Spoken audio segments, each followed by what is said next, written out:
Mayor Ron Nirenberg names a new chief of staff ahead of his second term. SAISD trustees approve millions in staff raises.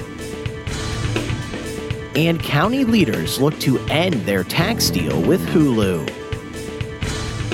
This is your Express Briefing podcast for Tuesday, June 18th. Subscribe to this and other free content at expressnews.com/podcasts. And get each day's top news and sports headlines delivered to your inbox at expressnews.com/newsletters.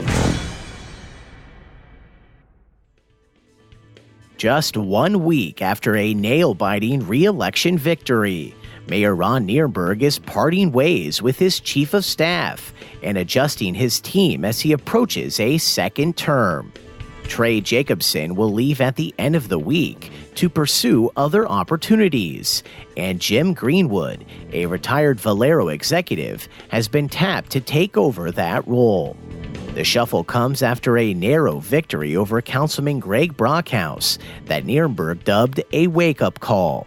Soon after securing a new term, Nirenberg told supporters that the runoff changed him for the better, and later said it reinforced a desire to ensure City Hall puts people first. To that end, the mayor is creating a new position called Director of Policy and Public Engagement on his staff. Ivalis Gonzalez Meza, currently a senior policy advisor, will take that position. San Antonio Independent School District trustees have adopted a budget containing $17.1 million in raises. On Monday, SAISD trustees used funding from the school finance overhaul, signed last week into law, to pay for the raises. The plan gives 3% raises to teachers, nurses, librarians, and counselors with 1 to 5 years of experience, and 3.5% raises to those more experienced.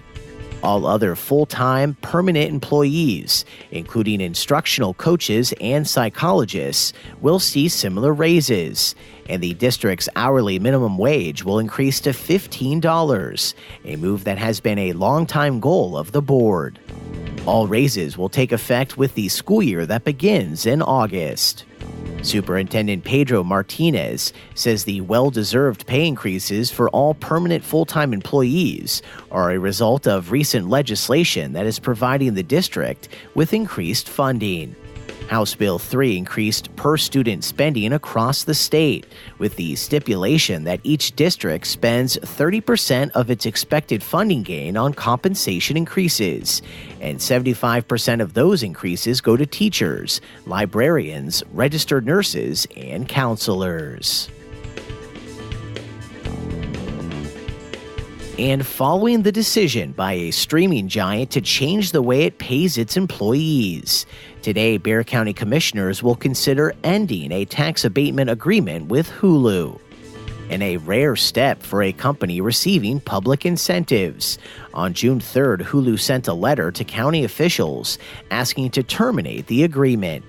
Hulu focuses on performance and bonus pay, while the county's policy is tied to base pay.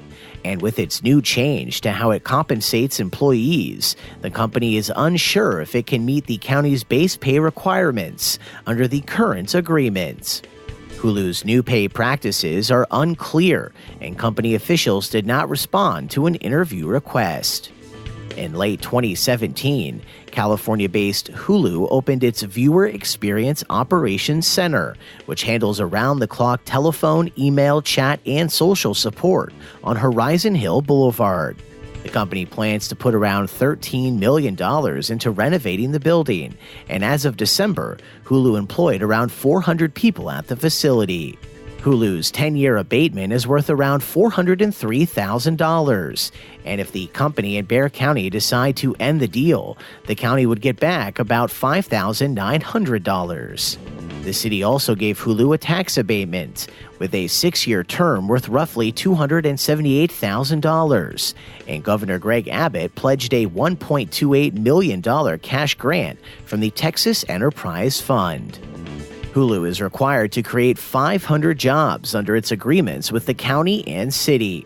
The city's deal requires the company to add 250 full-time jobs during its first year in town, with 65 of the positions paying at least $50,000 a year, and the remaining jobs paying at least the city's living wage standard of $11.83 an hour.